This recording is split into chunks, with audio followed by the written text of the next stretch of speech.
the day. I am your host, Greg. What did I just say?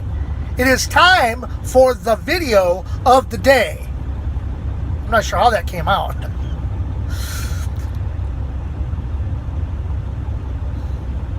Hold on, let's start this again. Hey gang, it is time for the video of the day. I am your host, Greg. Welcome. Glad to have you with us today. I don't know what that beginning was all about. What? Do I have a fever? Am I warm? I think I'm sick. Anyway, I am today coming to you live from Prescott, Arkansas. That's right, Prescott, Arkansas. Now, as many of you know, we've moved from Michigan. Anyway, I'll tell you, I went back to Michigan just this last week, and I delivered, and I ended up being stuck for the weekend.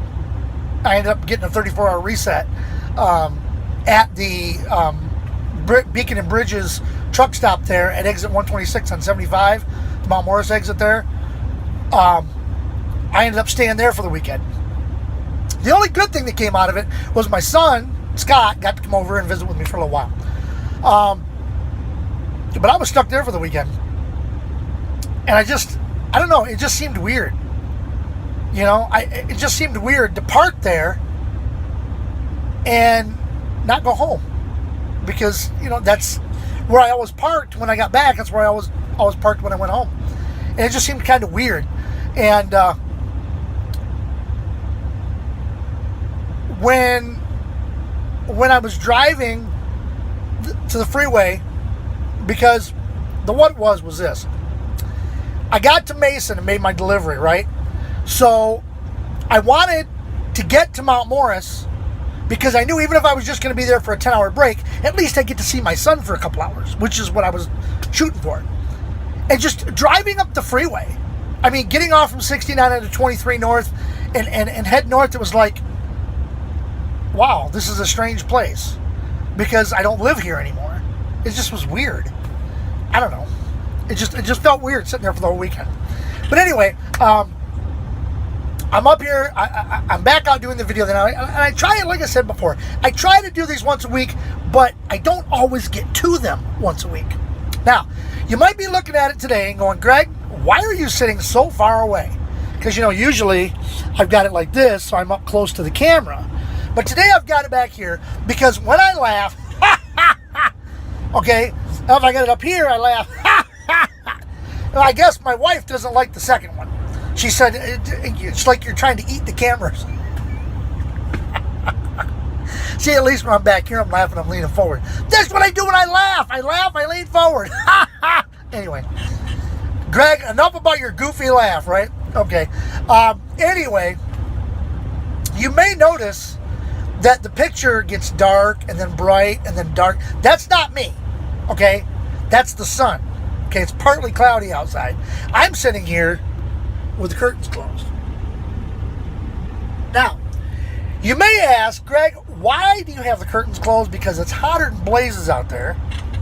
See, it's about, it's not too bad. It's only about 75 today. Probably feels like 80 with the humidity, but it's warm outside. So I closed the curtains to keep the heat out. And now the rest of you are going, I already knew that, Greg. Sorry. In any event, trying to get back home. I got this load now going to Michigan. Again. I guess that's one of the downfalls of working for a company that's based in Michigan. I'm going to have to constantly go back there. And then hopefully my next load will be to Texas, and I can just swing through the house on the way down and be at home for a couple of days. Other than that, it's been a pretty uneventful week. That's pretty much it. I'll tell you, I do want to touch on one thing. The other day when I headed out, I flipped through the radio and I try and find something that interests me. Every once in a while, I end up on NPR, National Public Radio. Okay? Two things. Number one, NPR is the most biased radio station I have ever heard in my life. They are so liberal, it is pathetic.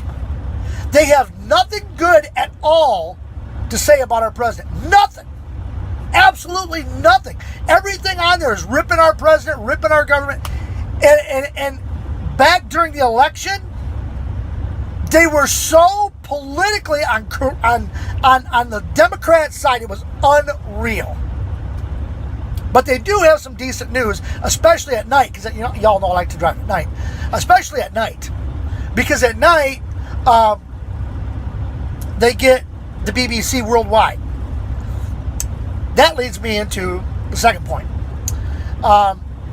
These 22, and I want to say these 22 people, but they really weren't.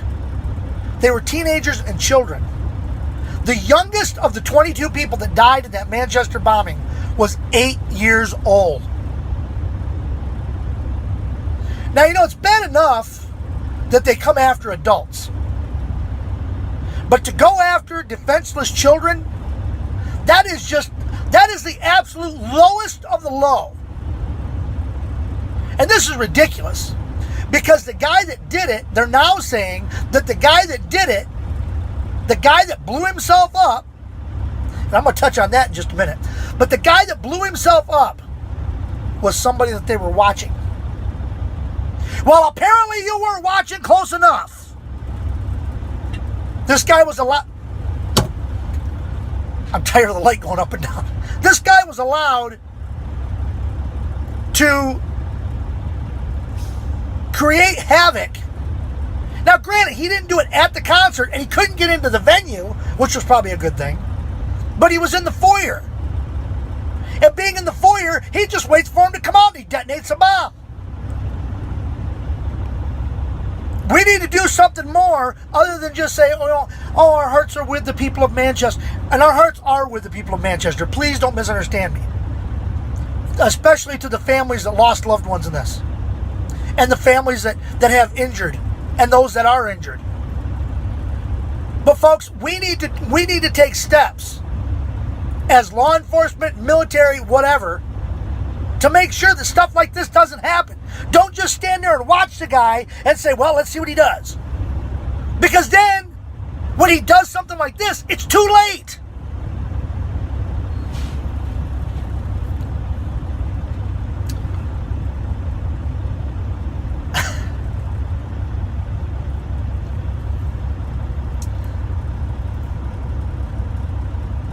I'm trying to gather my thoughts here.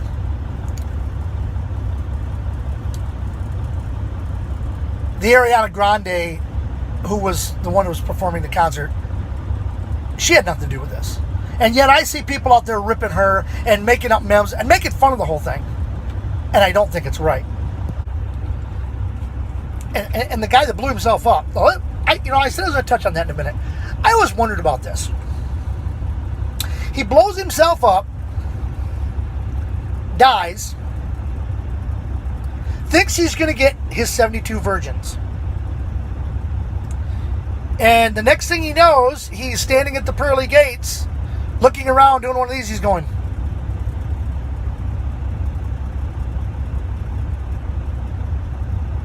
uh-oh. What an idiot! I can't believe... And there was a guy on... I caught a religious station this morning, and they were talking about the difference between the Bible and the Quran. The biggest difference between the Bible and the Quran, the guy said, and he's got a point here. In the Bible, God's son died for you. In the Quran, your son dies for God. I like it the other way. And mostly because I know God's in control. And I'm not going to get in, that'd be a whole other show, to get into Islam and all that. I haven't really done a lot of research on it, so before I'm going to be able to do a show on that, I'm going to have to research it a bit so that I'm talking from some area of knowledge, not just off the top of my head or what I've heard on the radio.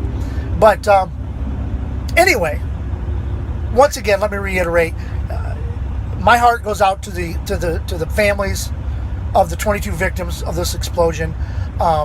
My heart also goes out to the families of the 59 people that were injured, and to the 59 people that were injured. Folks, we've got to put an end to this, and we can't just sit by and wait for the people to do something. We've got to do something. I don't know what. We need to figure something out, but we need to do something. We seriously need to do something. So I'm going to wrap it up today. I've yacked long enough. So this has been the video of the day. I am your host, Greg. Until next time, see ya!